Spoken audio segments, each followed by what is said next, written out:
Aujourd'hui, nouvelle vidéo dédiée à l'emprunt. Dans quelques minutes, on va ensemble réaliser un prêt et je vais récupérer la somme de 2500 $ grâce à la crypto-monnaie que je possède mais que je ne vais pas consommer. Cette crypto-monnaie va uniquement servir de garantie, de collatéral à la plateforme Nexo qui va donc me faire un virement en ayant cette crypto-monnaie en garantie. C'est ce que l'on va voir ensemble dans cette vidéo.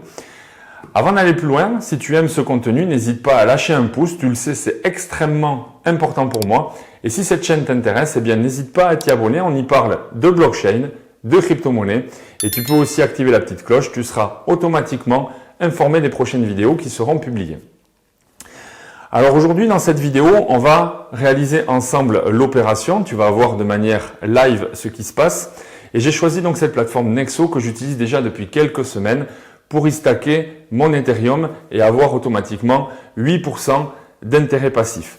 Alors cette plateforme, si tu souhaites toi aussi t'y inscrire, je te propose en description de cette vidéo un lien référal, ce qui te permettra d'obtenir à l'inscription un petit bonus de l'équivalent de 10 $ en Bitcoin pour toi et pour moi à partir du moment où tu déposeras un minimum de 100 $. Alors cette plateforme, voilà sa page d'accueil. On peut s'y inscrire donc en créant un compte habituel, login, mot de passe, authentification à 2 facteurs et aussi, ne l'oublie pas, présentation du KYC qui est la présentation donc de ton document d'identité attestant que tu es bien la personne qui vient de s'inscrire. N'oublie pas non plus que là, en s'inscrivant sur un exchange, il faudra l'année prochaine dans ta déclaration d'impôt sur les revenus déclarer l'existence d'un nouveau compte tenu à l'étranger. C'est la procédure habituelle lorsqu'on a un compte de crypto-actifs donc détenu ailleurs qu'en France. Voilà pour la petite présentation. Alors, moi j'ai déjà un compte, donc on va gagner du temps, on va se rendre directement sur ma page. Et avant de parler de ce qui nous concerne pour aujourd'hui, donc le crédit, je veux juste te rappeler donc que sur cette plateforme, il est possible donc de stacker sa crypto-monnaie et d'avoir des revenus passifs. Moi, ici, j'ai stacké déjà 2,7 Ethereum. Donc, qui me donne une ligne de crédit dont on parlera dans quelques minutes. Mais j'ai surtout la possibilité d'avoir jusqu'à 8% d'intérêt. Donc, c'est ce que j'ai au quotidien, qui sont des intérêts composés qui se cumulent. Et j'ai également fait le choix d'obtenir les revenus liés à ces intérêts, non pas dans le token d'origine, l'Ethereum, mais dans le token de la plateforme, à savoir le Nexo token. C'est pour ça qu'aujourd'hui, je dispose d'un peu plus de 11 Nexo, pour l'équivalent de 20 $, parce que j'ai fait le choix de percevoir les intérêts donc de mon Ethereum qui est placé sur cette plateforme. J'ai fait le choix de les recevoir en Nexo. Pourquoi j'ai fait ce choix-là? Parce que au lieu d'avoir uniquement 8% d'intérêt, j'ai un bonus supplémentaire. Alors à quoi le voit-on? Quand on va ici dans son compte et que l'on va dans mon profil, quand on va dans la partie paramètres, vous voyez, vous avez le choix d'avoir le paiement des intérêts dans la même devise. Par exemple, si vous aviez des BTC, eh bien vous recevriez des intérêts en BTC. Mais moi, j'ai fait le choix d'avoir les intérêts payés en jetons Nexo, ce qui me fait une bonification d'intérêt de plus 4%. Ensuite, les Nexo, c'est à vous de voir si vous voulez les conserver ou si vous voulez après les reconvertir éventuellement en BTC ou en Ethereum ou dans le crypto-actif que vous avez. Ça, c'est un choix que vous avez. Moi, personnellement, j'ai fait le choix de conserver les Nexo pour une deuxième raison que je souhaite vous montrer. Toujours ici dans les paramètres, on a ce qu'on appelle les niveaux de fidélité. À ce jour, mon portefeuille contient 0,28% de Nexo. Je suis donc dans la catégorie de base puisque je suis à moins de 1% de jetons Nexo par rapport à mon portefeuille. J'ai la capacité d'être surclassé dans des niveaux argent, or, voire platinium. Et ce qui va déterminer ce classement, bien, c'est le pourcentage que vous avez en Nexo dans votre portfolio. Et l'avantage de grimper donc dans cette classification, c'est qu'ensuite, quand justement vous allez souscrire et faire appel à votre ligne de crédit, eh bien les intérêts que vous allez avoir calculés au moment de ces intérêts sur la ligne de crédit vont dépendre de votre classement ici. Et comme vous pouvez le voir, vous voyez ici le taux d'intérêt des emprunts, selon que vous soyez en base argent hors platinium, descendent de 13,9% à 6,9% d'intérêt donc sur la ligne de crédit que vous allez souscrire. Donc c'est intéressant d'avoir un certain nombre de Nexo. Moi personnellement, je les accumule simplement par les récompenses que j'ai sur le stacking de mon Ethereum, mais vous pourriez directement faire un upgrade. Vous voyez, moi par exemple, si je veux directement monter dans le niveau Platinum, je peux acheter 379 Nexo directement sur la plateforme. Ainsi, je suis directement dans le bon ratio, à savoir 10% du portefeuille en Nexo. Ça, c'est vous qui voyez. Pour l'instant, moi, je reste dans un classement de base. Je reviens à la page d'accueil et je vais vous montrer donc cette partie ligne de crédit. C'est le point 2 qui est expliqué ici. Automatiquement, à partir du moment où vous allez alimenter votre compte Nexo par le token de votre choix, que ce soit du Bitcoin, de l'Ethereum, etc., il y a une ligne de crédit qui va automatiquement se calculer. Alors la ligne de crédit va dépendre du montant de votre portefeuille et là, il y a un pourcentage qui va être appliqué.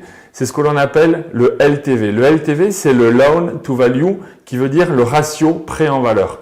Toutes les plateformes de ce genre qui vous permettent d'obtenir de la monnaie fiat ou de la monnaie ou un emprunt en crypto à partir de crypto que vous avez déposé font ce calcul-là, ce ratio. Et bien souvent, il faut avoir mis 2 fois plus en collatéral que ce que vous souhaitez emprunter. Par exemple, si vous avez envie d'emprunter l'équivalent de 1000 $, eh bien, il faut avoir un minimum de 2000 $ sur la plateforme pour avoir cette garantie suffisante que demande la plateforme. Donc, pour ma part, vous voyez, j'ai mon portefeuille qui est à 7200 $. J'ai donc une ligne de crédit de 3500 $ environ. Et aujourd'hui, on va en emprunter 2500. Alors, ce qu'il faut comprendre également dans ces prêts en crypto-monnaie, c'est que la crypto-monnaie que vous avez donc n'est pas consommée. Elle sert juste de garantie à la plateforme et c'est ce fameux collatéral qui vous permet d'obtenir la ligne de crédit. Ensuite, vous, le prêt que vous allez souhaiter souscrire, vous allez pouvoir demander à avoir votre prêt en monnaie fiat. C'est ce que l'on va faire aujourd'hui. Alors, l'avantage qu'il y a, c'est que ça évite le prêt bancaire traditionnel que vous avez à faire avec la banque. C'est un prêt également qui est ouvert à tous. Vous n'avez pas besoin de présenter des garanties comme votre patrimoine ou des revenus que vous percevriez par ailleurs pour pouvoir obtenir ce prêt. Donc, c'est vraiment ouvert à tout le monde. Et c'est également la capacité donc d'obtenir des liquidités sans avoir à vendre ces crypto-monnaies. Je le répète, les crypto-monnaies sont placées en garantie, en collatéral, mais elles ne sont pas vendues. Une autre possibilité de ce type d'opération, c'est également de faire ce qu'on appelle un effet de levier. En effet, vous pouvez très bien souscrire un prêt pour obtenir non pas du fiat, mais d'autres cryptos. Ainsi, vous avez là aujourd'hui l'équivalent de 7000 $ en crypto.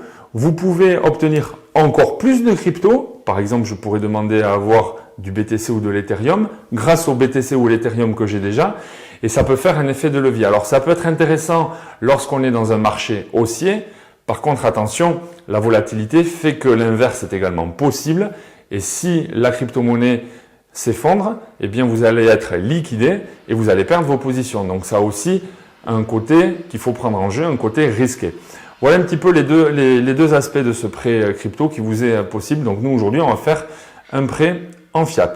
Alors, je souhaite te montrer également ce petit tableau récapitulatif où on voit la différence entre un prêt crypto et un prêt classique. Dans un prêt crypto, qu'est-ce qui sert de collatéral? C'est bien la crypto que tu possèdes. Alors que dans une banque, eh bien, c'est de la monnaie en fiat. Également, la capacité d'emprunt, elle est basée donc sur tes épargnes que tu as en collatéral. Alors que dans une banque traditionnelle, eh bien, ce sont tes salaires, tes revenus qui servent de garantie.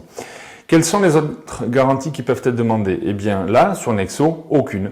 Alors que lorsqu'on est sur un prêt classique, eh bien, on peut demander les revenus, que ce soit un salaire, est-ce que vous êtes en CDD, CDI, quel est le patrimoine que vous détenez. Là, on ne demande absolument rien.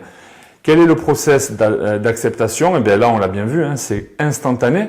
Alors qu'auprès d'une banque, eh bien, il faut souvent attendre quelques jours après étude du dossier. Y a-t-il une vérification du dossier? Non pour un prêt crypto, oui pour un prêt classique.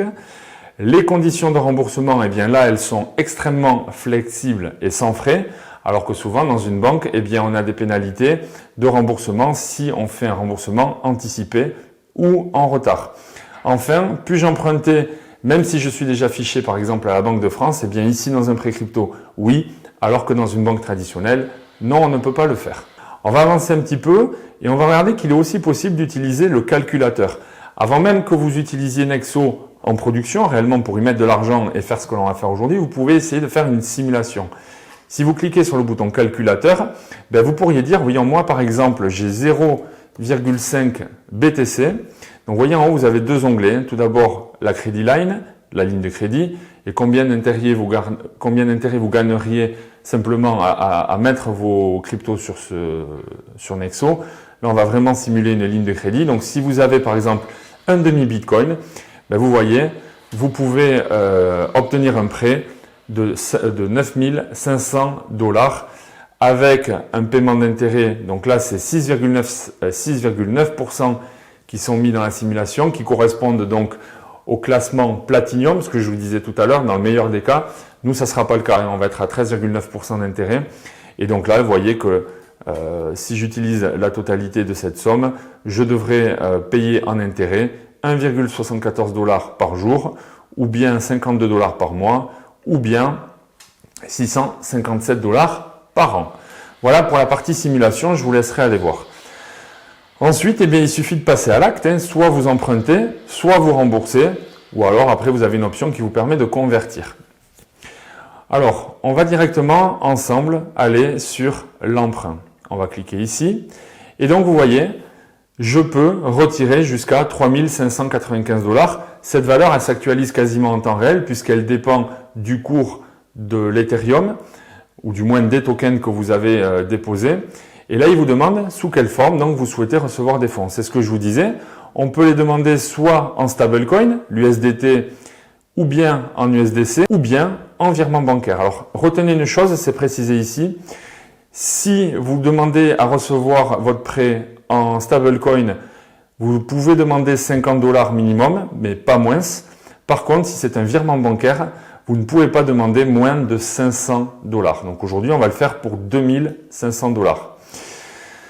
Donc on part sur virement bancaire. Je vais demander, alors pourquoi je ne retire pas 3 595 $, c'est-à-dire la totalité de ma ligne de crédit, parce que je souhaite, et je vous le préconise, hein, si en tout cas vous souhaitez vous aussi faire ce genre de choses, je ne vous conseille pas d'utiliser toute votre ligne de crédit, puisqu'en fait le solde restant sur votre ligne de crédit va notamment permettre de payer les taux d'intérêt sur votre crédit.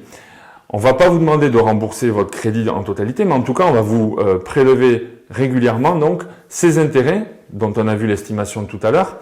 Eh bien, ça va être automatiquement prélevé sur la ligne de crédit que vous avez. Et c'est pour cette raison donc que je ne vais pas tout consommer. Donc, je vais récupérer l'équivalent de 2500 $ que je vais récupérer en euros. Et là, je choisis donc sur quelle banque je souhaite le récupérer. Donc moi, je suis en France. Et là, il y a un formulaire qui apparaît. Le nom du bénéficiaire. Alors, on va enlever les accents. Ça, c'est un grand classique. Je vais renseigner mes coordonnées bancaires et on se retrouve juste après cette opération. Voilà, j'ai saisi mon RIB, j'ai indiqué également quelle était la provenance de ma crypto puisque c'était demandé. Et là, au bout de quelques secondes, il me dit « Demande de retrait envoyé pour traitement ». Donc, je vais continuer vers mon compte Nexo. Alors, je le fais en live, je découvre en même temps que vous. Donc là, vous voyez que ma ligne de crédit, elle est toujours de 3 582, mais je n'ai plus qu'un crédit disponible de 1082 €. Voilà, alors une fois que le prêt sera validé, on pourra automatiquement aller dans la partie remboursement et on pourra ici venir rembourser tout ou partie du capital restant dû ou de ce qui est l'équivalent du capital restant dû, sachant que par contre, les intérêts vont automatiquement être prélevés par rapport à mon crédit disponible. Si il y a des choses à dire concernant la partie remboursement, ce sera l'objet d'une prochaine vidéo. J'essaierai de vous montrer un petit peu comment on a la capacité de faire des remboursements anticipés, que ce soit partiel ou total. Et je vous expliquerai un petit peu plus également la partie remboursement des intérêts sur cette ligne de crédit. Voilà en tout cas ce que je voulais vous montrer aujourd'hui. J'espère que ce contenu vous a plu. N'oubliez pas d'utiliser le lien d'affiliation si vous aussi vous souhaitez utiliser la plateforme Nexo, soit pour stacker votre crypto et avoir des revenus de 8% minimum, ou bien carrément d'utiliser une ligne de crédit, de souscrire donc à un prêt grâce à la crypto-monnaie que vous allez mettre en collatéral. Je vous dis à très bientôt. Bye bye!